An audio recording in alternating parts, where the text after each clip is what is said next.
Current topic digital news સાથે હું સરફરાજ શેખ તમારો હાર્દિક સ્વાગત કરું છું। હવે જોઈએ આજના સમાચાર। અમદાવાદ શહેર ક્રાઇમ બ્રાન્ચને વધુ એક મહત્વપૂર્ણ સફળતા મળી છે।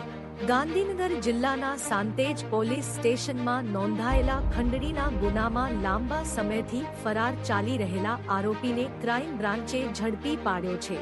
મળતી માહિતી મુજબ સાંતેજ પોલીસ સ્ટેશનમાં ભારતીય ન્યાય સંહિતાની વિવિધ કલમો હેઠળ નોંધાયેલા ગુનામાં સંડોવાયેલા આરોપી નિલેશ અનિલભાઈ સોમણે ઉંમર 37 વર્ષ ને ક્રાઇમ બ્રાન્ચે અમદાવાદના હાથીજણ સર્કલ વિસ્તારમાંથી ઝડપી પાડ્યો હતો। આરોપી અમદાવાદના વિવેકાનંદનગર વિસ્તારમાં રહેતો હોવાનું જાણવા મળ્યું છે, જ્યારે તેનું મૂળ વતન મહારાષ્ટ્ર રાજ્યના અમલનેર જિલ્લાના પુરવેર ગામનું છે। ક્રાઇમ બ્રાન્ચની ટીમે બાતમીના આધારે કાર્યવાહી કરી આરોપીને કાયદેસર રીતે કસ્ટડીમાં લીધો હતો। ત્યારબાદ વધુ તપાસ અને કાનૂની કાર્યવાહી માટે આરોપીને સાંતેજ પોલીસ સ્ટેશનને સોંપવાની તજવીજ હાથ ધરવામાં આવી છે।